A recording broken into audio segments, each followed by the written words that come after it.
start. People will dribble in, stagger in.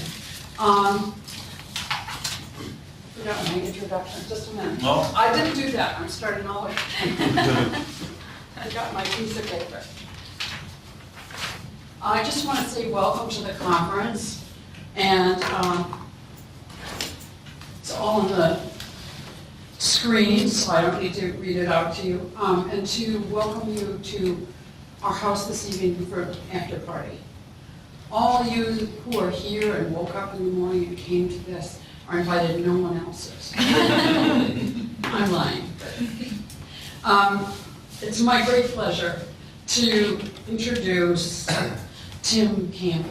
Here it is. I got to know Tim Campbell through Warren at a conference on systems of life. Right? You look at me like I don't know. At the Huntington Library in Pasadena. Tim is professor of romance studies at Cornell. Obviously, I liked him. I did. And enjoyed talking to him. Tim is professor of romance studies at Cornell University. Those of you who aren't familiar with his work should be able to figure out from his book titles why Rob and I immediately thought of him when we were putting together this conference. This is the first one. Wireless Writing in the Age of Marconi, Minnesota, 2006. Improper Life, Technology and Biopolitics from Heidegger to Agamben, Minnesota again, 2011. And a book manuscript under consideration called Grace Notes. Is this done yet, or is Yeah, it's done. a finished book? Yes. Is it out? It's not yet. It's being reviewed. Okay. Grace Notes, Cinema and the Generous Format. Tim is also known as the translator of two books by Roberto Esposito. His talk this morning is called Adorno's Tatikos, Sure. Technē, Parataxis, Gratitude, and Biopower. Please welcome him. Thanks. Thank you all for coming this early. Thank you, Rob and Nancy, for the kind invitation. It's good to see you again, to see some faces in Cornell again. So today, I'd like to focus on two pieces that have become important of late for me in thinking about biopower. The first is my sense, that often today, when describing biopower, what stands out is fear and fate. Biopower is seen as so extensive and so utterly new that there's little or nothing to be done except to roll over. We are fated to increasingly become more and more objects of this strange mix of power and biology. Biopower is seen as desperately tragic, and we are destined to become the objects of it. The key in this reading of biopower is fear. The fear of our collective fate that often seems to be driving such readings of biopower and biopolitics, which I think has been one of the legacies of the last decade. One of the legacies, not the only one, but one of the legacies of the last decade of readings growing out of what we might call the second Foucault effect. The second piece is related and concerns how to respond to this fatedness, and in particular to the fear that the political is dead. Here, the work of Adorno in poetry has been really helpful for me, especially what he says about the notion of Parataxis. So, what I'd like to do today is to focus on Adorno's reading of Parataxis in Notes on Literature as a possible way of responding to this kind of fatedness and fear about fatedness that I'll link to violence. So to do that, I'll begin by talking a little bit about Benjamin, two essays of his, and then pivot to Adorno, and then from there, depending on how much time, whether I get yelled at, conclude with some thoughts on Ben East, who I think has some interesting things to say in conversation with Adorno. So, onward. Many continue today to speak about bare life and Homo sacer, but I'd like for us to put down those readings for a moment and to focus instead on violence, and particularly on that mode of violence that goes under the name of fear. By registering how deeply violence and one of its contemporary forms in fear agitate in so many of our readings of Biopower, we can begin to mark how deeply the experience of fear runs across many contemporary reflections on the human. For many writing on biopower, the seminal text is, of course, Walter Benjamin's critique of violence, and so it's to that text that I want to turn briefly in the first part of this book. And typically, many glosses of the essay, Agamben's the most notable among them, drill down into the distinction between the mythic and divine, mythic violence and divine violence. My reading is going to differ a little, at least in the beginning. In a number of well-known passages, Benjamin sketches the relation of mythic and divine violence to law. Here's a famous quote you all recognize from this. If mythic violence is law-making, divine violence is law-destroying. If the former sets boundaries, the latter boundlessly destroys them. If mythic violence brings at once guilt and retribution, divine power only expiates. If the former threatens, the latter strikes. If the former is bloody, the latter is lethal without spilling blood. End quote. All mythic law-making violence, which we may call executive, is pernicious. Pernicious, too, is the law-preserving administrative violence, in German, die verwaltete Gewalt, that serves it. Divine violence, which is the sign and seal, but never the means of sacred execution, I don't want to say education, may be called sovereign violence, and that's die waltende Gewalt. In the essay, mythic violence arrives as two forms. There's the executive and the administrative. Administrative violence preserves and maintains the law and is political to the degree that it enforces, executes, and administers. Let's not wait too long before noting the close relation between administration and preservation. In order to protect, the administration of the law is required, which in its execution continues to preserve the law. Pushing further, we can conclude that an unadministered law is bound for the dustbin. Consider, too, how waltete Gewalt slides in that passage from die verwaltete Gewalt to die waltende Gewalt. Sovereign may not be the most appropriate translation of waltende in this instance, as it fails to make clear what distinguishes the two terms, waltende Gewalt and verwaltete Gewalt. We know, for instance, how the prefix ver both intensifies walten and thus govern. Verwalten augments violence, you might say, thereby signaling greater power. Another passage from the essay confirms this reading. Quote, "For blood is a symbol of mere life, for with mere life the rule of the law over the living ceases. Mythic violence is bloody power, Blutgewalt, over mere life for its own sake. Divine violence is pure power over all life for the sake of the living. The first demands sacrifice, the second accepts it." Now, Agamben will, in his readings of the essay, and even more generally, link mere life to the ending of the rule of law over the living, which in turn he associates with Foucault's notion of a normalizing power. And here it's important to recall, I think, how the normalizing features of biopower that Foucault begins to spell out in part 3 of volume 1 of the History of Sexuality are, for Agamben's reading of Benjamin, linked to the ceasing of law to function over the living. And the strange effect, or maybe just the effect, is often to elide the normalizing, the illusion is to elide the normalizing power in Agamben's reading. So I guess what I'm saying is that it's often my impression is that when we're talking about mere life or bare life, the effect often is for the notion of norm to somehow be elided there. Which, if you return to part 3 of History of Sexuality, that's not the case. Biopower enjoys a very close relation to normativity.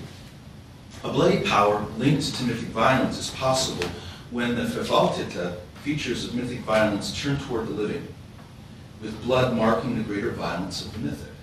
My impression is of conflation of mythic violence with blood, the body, and the emphasis on the living, over which the law no longer rules. One of the most important boundaries constructed by the law will be found between guilt and innocence. No one is seen as more guilty than the living. Indeed, for Benjamin, the nexus between guilt and living is precisely what he contests in another essay that deserves our attention, and which I'd like to turn to now.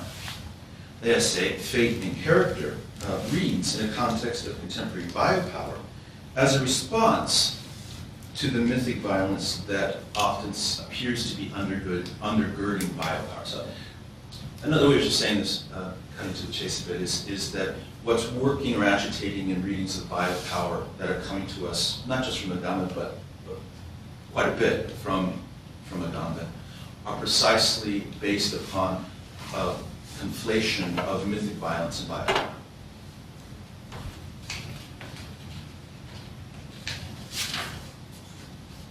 So here's a quote from Fate in Character. Fate shows itself, therefore, in the view of life as condemned, as having essentially first been condemned, verurteilen, and then become guilty, schuldig.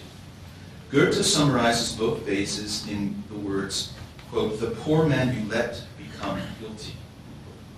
Law condemns not to punishment but to guilt. Fate is the guilt context of the living. It corresponds to the natural condition of the living. That semblance, not yet wholly dispelled, from which man is so far removed that under its rule he was never wholly immersed in it, but only invisible in his best part. It is therefore really man who has a fate. Therefore, it is not therefore really man who has a fate. Rather, the subject of fate is indeterminable. End quote. So to live is to live with guilt, and it is this condemnation, verurteilen, which intensifies judgment, linking it once again to the law. It is the law that enjoys a relation with guilt through fate. Schicksal ist der Schuldzusammenhang des Lebens. It is the fate of man to live and to die that makes man guilty. Yet this primacy of guilt should not blind us to a preceding moment in the essay, in which bare living, bare life, the indeterminate subject of fate, is condemned as guilty. So how are we to hold together the strands of Benjamin's reading of fate with mythic violence? We have mythic violence deeply enmeshed with fate so as to increase guilt and retribution. So the suggestion is that for mythic violence to be extended, its mechanism depends upon bringing guilt and retribution, where guilt and bare life are made homologous. Mythic violence works by placing fate front and center in its extension of guilt to the living. Fated to be guilty is what mythic violence employs, both as its cause and effect. If that is the case, then we can see how mythic violence works across a number of areas today. Whenever a moment arises in which a subject cannot be determined and is, as a result, ignored, fate enters. Any strategy or event that moves the subject along the path to guilt will be intimately involved with mythic violence. Mythic violence, in other words, depends upon the law's condemnation of you. You should have known better. Or more broadly, a loser is a loser, in David Mamet's unforgettable phrase. From pharmaceutical companies to drone attacks, mythic violence is premised on condemning before announcing guilt. Vast areas of the world are given over to natural life, and the reason the subject is indeterminate of fate is because there's no way of qualifying the subject of that intense judgment beyond ontological guilt. What else are drone strikes if not simply judgment by proximity to the guilty?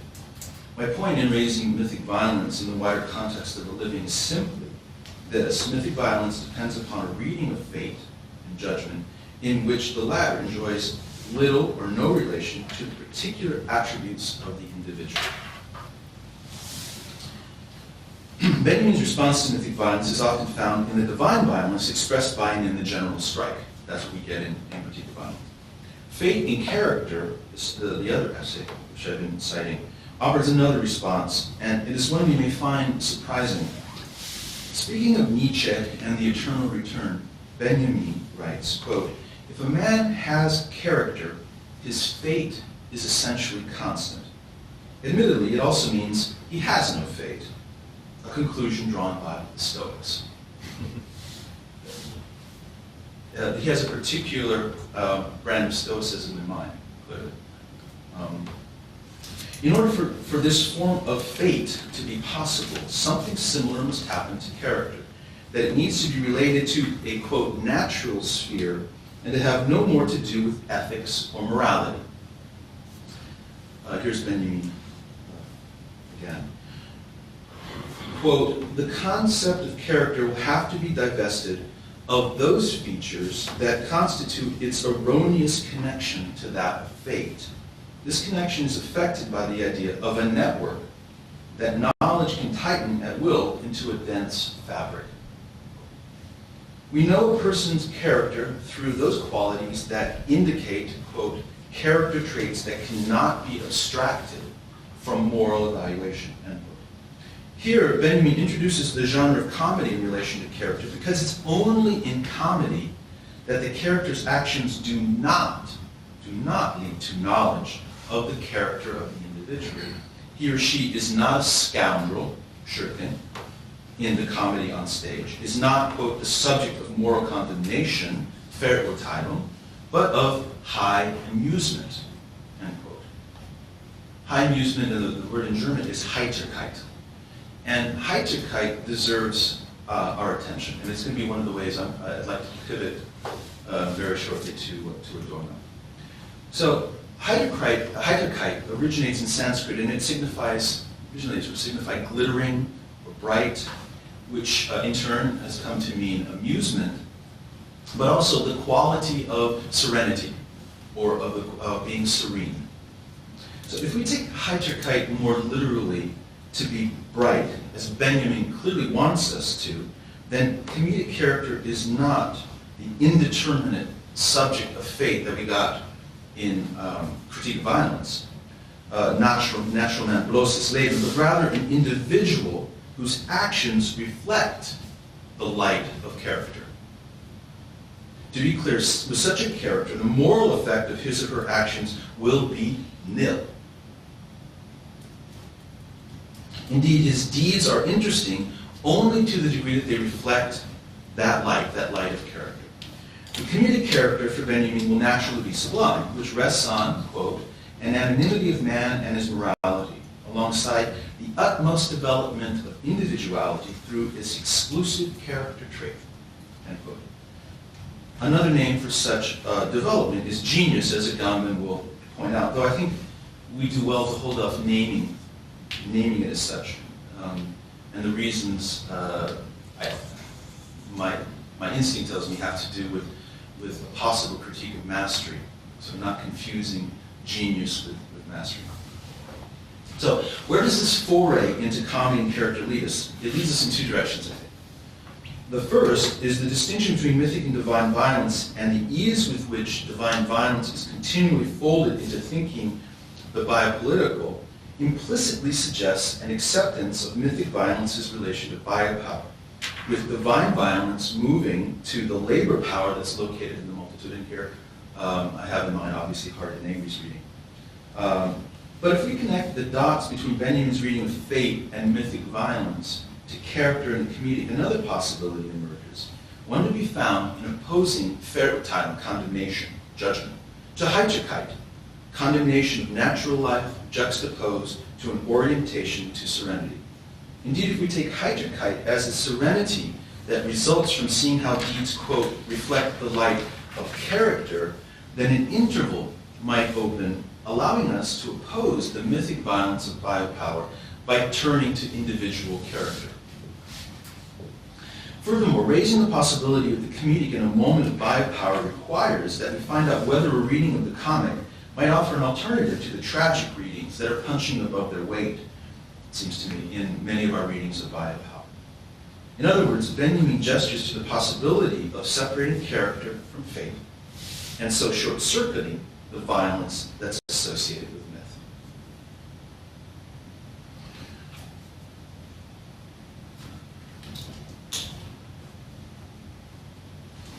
myth.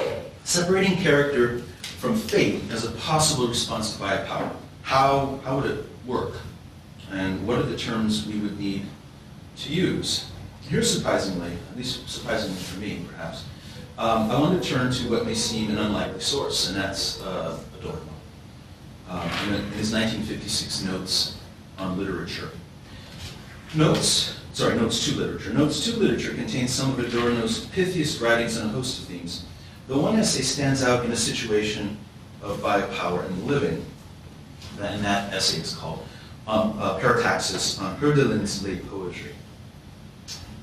Here, Adorno examines two categories that Benjamin had written of in Critique of Violence and Fate and Character, namely the mythic and fate. Just as Benjamin focused on violence and myth, so too does Adorno, though he will translate them in terms of fear. This reading emerges most clearly in Hölderlin's poem, Friedensfeier. After arguing how intimately Hölderlin's poetry generally aligns itself with myths, Adorno notices something. He notices how something appears to slip in the poem out of the poet's grasp. How powerfully language, and here I'm quoting from Adorno, used poetically, shoots out beyond the mere subjective intention of the poet. End quote.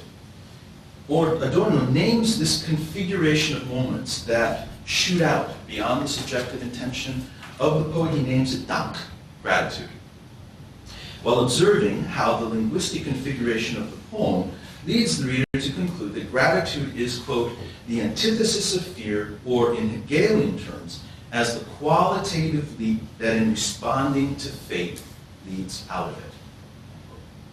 Here's a long quote from Adorno, from that essay. In its content, gratitude is purely and simply anti-mythological.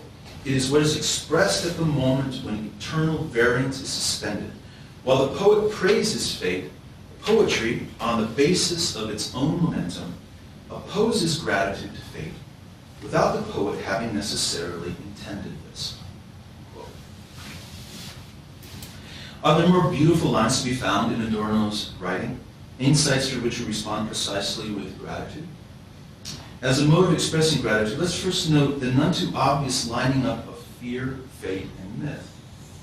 According to Adorno, fate drives fear, the former understood as eternal variance, a future or futures that cannot be evaded. Where there is fate, fear is nearby.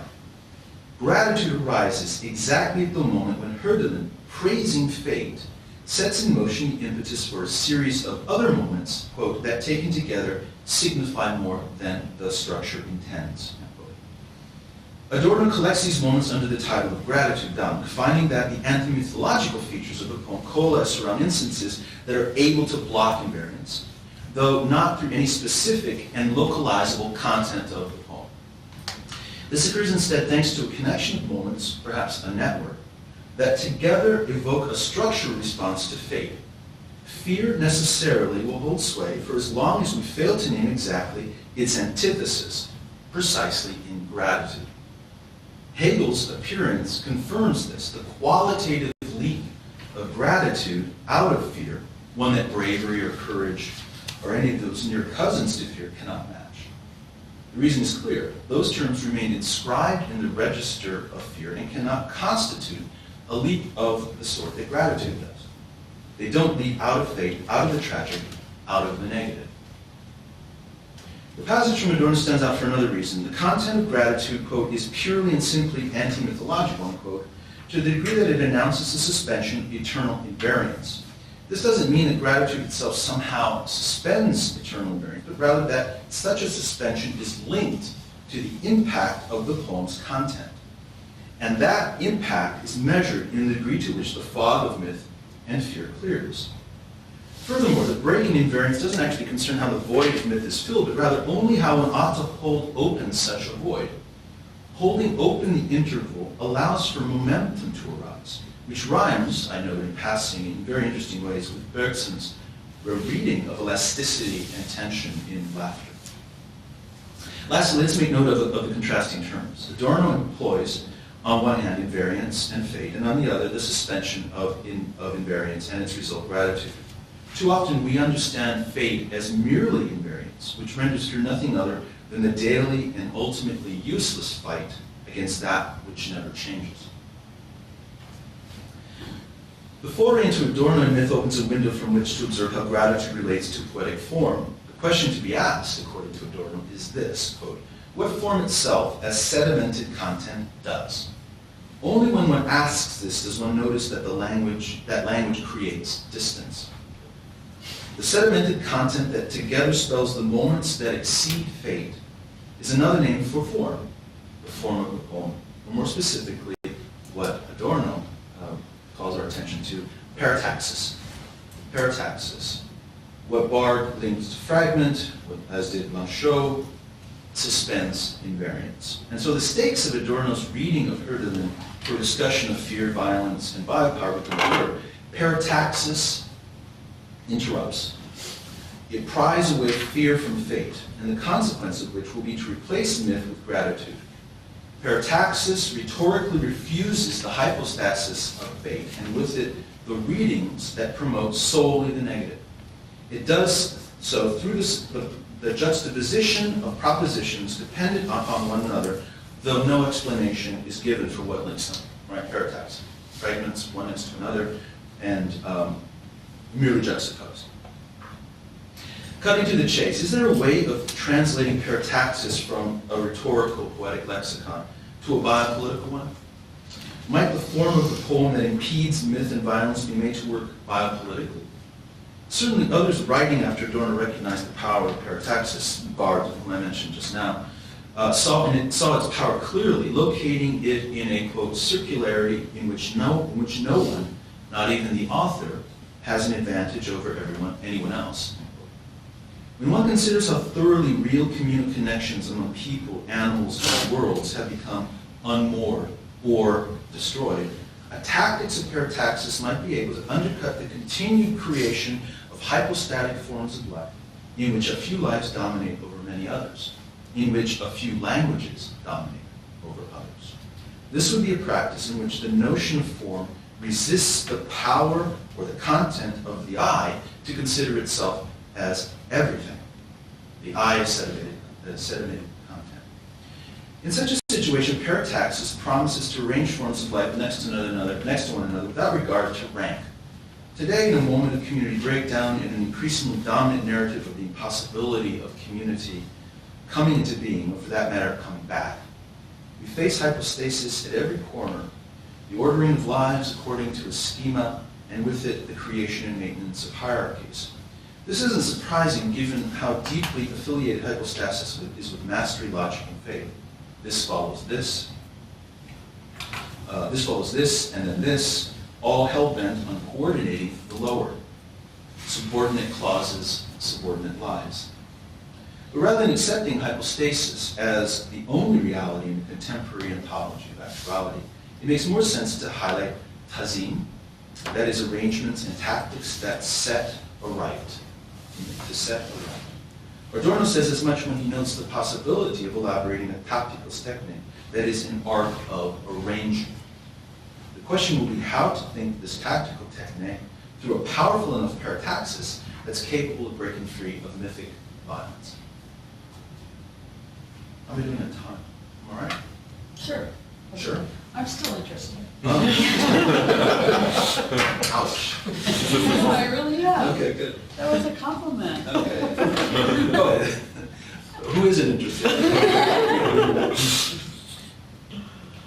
So, the question is how to think this technique through a powerful enough parataxis, right? There are a number of ways of doing so, but one that I found powerful enough, possibly powerful enough, comes to us from Benveniste reading Gratitude and Exchange in his magisterial Indo-European Language and Society. So near the conclusion on the entry on grace, so grace linked to gratitude, linked to generosity, right? So in that entry on grace, and after noting that in a money-based civilization, to show grace means to suspend an obligation to pay for the service received, Benveniste writes the following. Yet the reciprocal process of supply and demand can be interrupted voluntarily. Here intervene services without return, offerings by grace and favor, pure acts of grace which are the starting points of a new kind of reciprocity. Above the normal circuit of exchange where one gives in order to obtain, There is a second circuit, that of benefice and gratefulness, what is given without thought of return, what is offered in thankfulness. For Benveniste, new forms of reciprocity arise when one does not give in order to have, but instead gives with no consideration of receiving something in return. Where Adorno finds in Parataxis a momentum of moments that propel form into content, so as to empty content of myth, Benveniste observes less a horizontal relation than a vertical one, which is captured in the above that appeared in the passage, and with it the distance between one circuit and another. Thought marks the distance between them. One gives, and no thought arises of return. Whereas in the normal circuit, a giving is accompanied by the thought of what one will obtain. On one hand, the thought that takes. On the other hand, the non-thought that lies above. A further affinity suggests itself between Benveniste's distinction of two economic circuits and the myth that anchors Adorno's reading of Herderlin. In Benveniste's first circuit of giving to obtain, we have something that resembles the calculus, a calculus of giving that characterizes the law as well as myth, especially if we just think about the law of the market or the myth of the market. Consider the meaning of obtain in this regard, especially in the normal circuit, and the opposition between obtaining, which is from ob and tenere, to hold, to keep, and offering, which is from offere, to bestow. Obtaining marks a kind of possession in which giving equals receiving, which rhymes, interesting enough, with how Black's Law Dictionary envisions the relation among holding, having, possessing. So bear with me, I've got just a couple of lines from Black's Law Dictionary. It's a little early on Saturday for this, but anyway. In the Latin, in the civil law, to hold fast, to have in possession, to retain.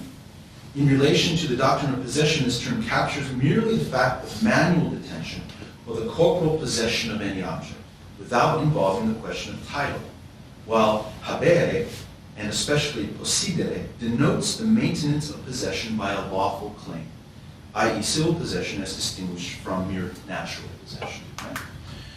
End quote. To see holding as having in possession and not as having title to implies the existence of a weaker form of possession and having. The possibility hinted at is that the holding will come to an end either when holding completely ceases or when the holding intensifies and so moves to a maintenance of possession.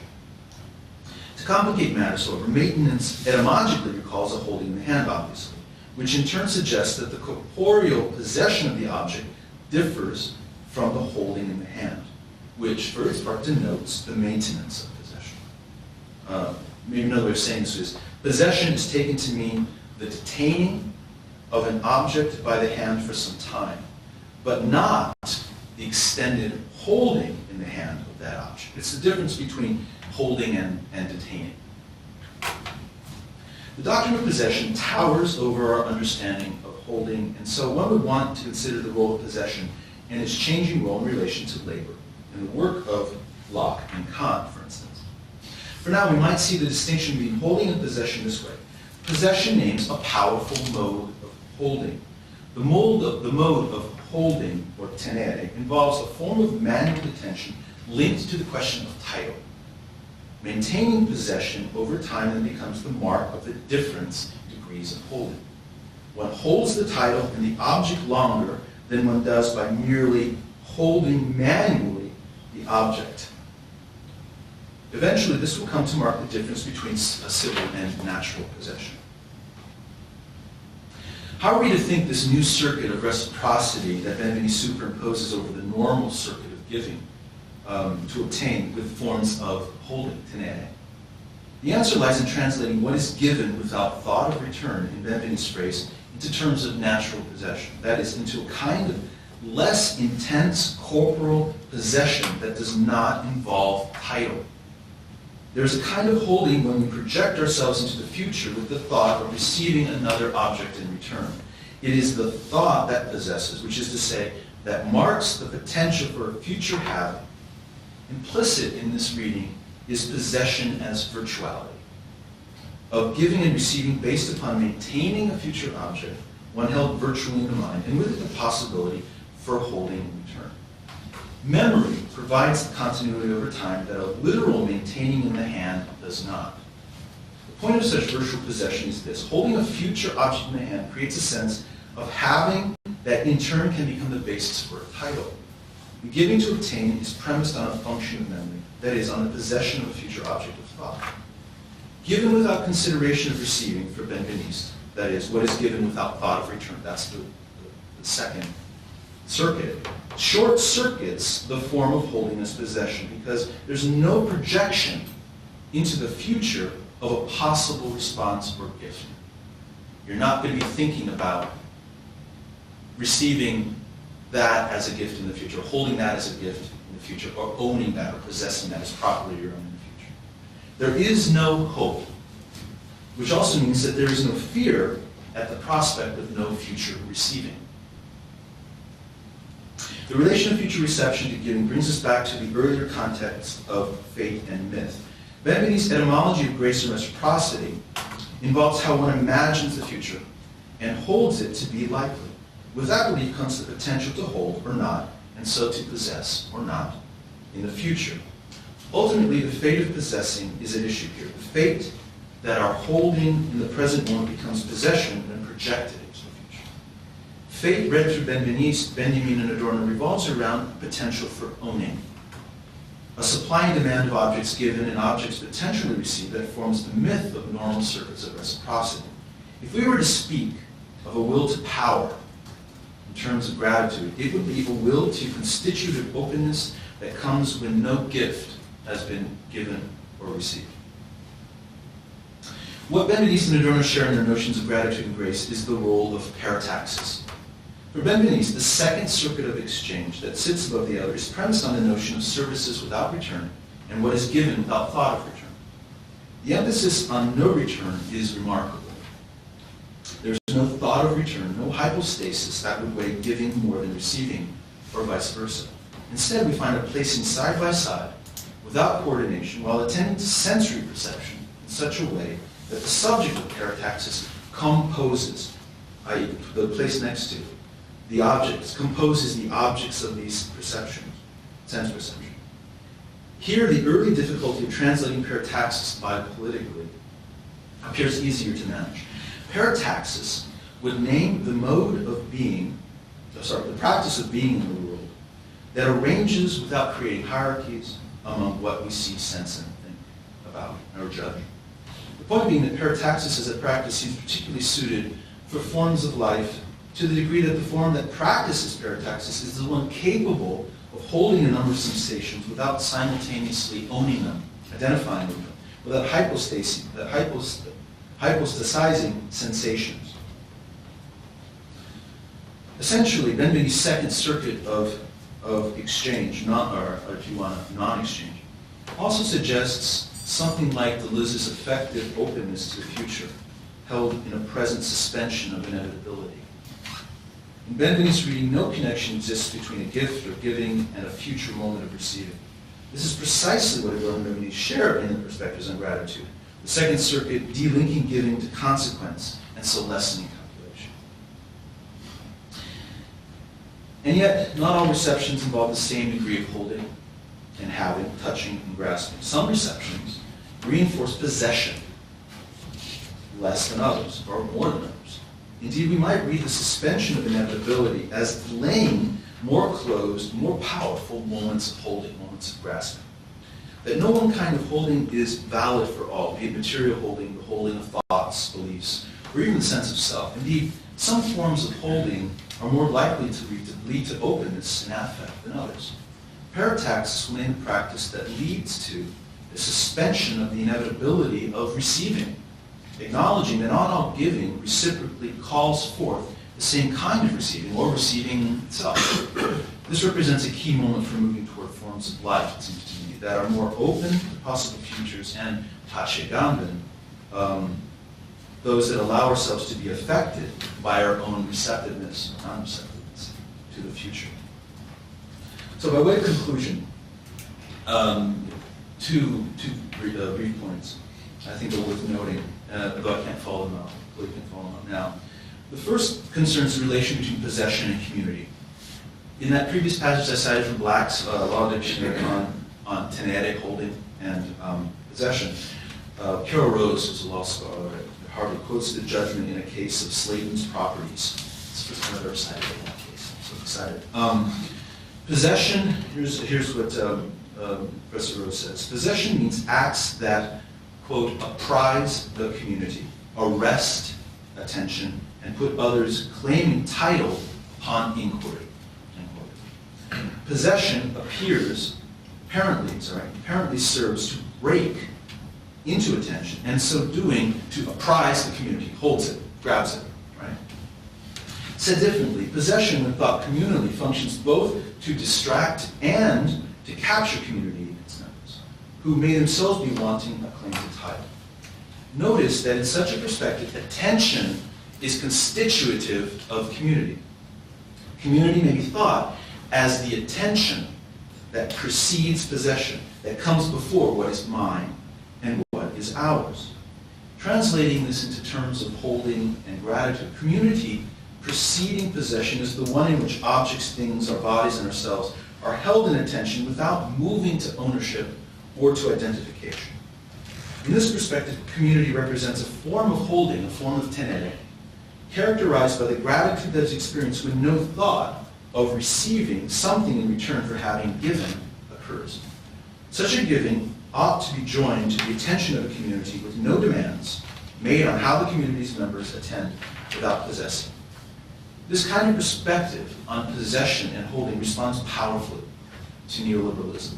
When biopower turns to the biology of individual members of a community, offering them the possibility, which is very nearly the likelihood, that they can mind their own bodies because they possess a title to them, other members are put on notice that they too have title to their bodies. This is because possession is premised on a series of divisions of self from self, body from other bodies, limbs from body, bodies, etc. If possession represents a kind of grip or hold, then holding without possession offers itself as a different form, which may escape this fatedness of possessing. Neoliberalism is a way of taking or tearing apart those things that contribute to community, namely attention without identification, or title, or without title to what one sees or feels. It works against primitive affective forms by continually positing that every gift be received and every reception be for something given. Such moments of no returns are precisely what capitalism in its hyperform, neoliberalism, cannot fathom. Possibility of services, gifts, in a word, reciprocity, not founded on return. Thanks.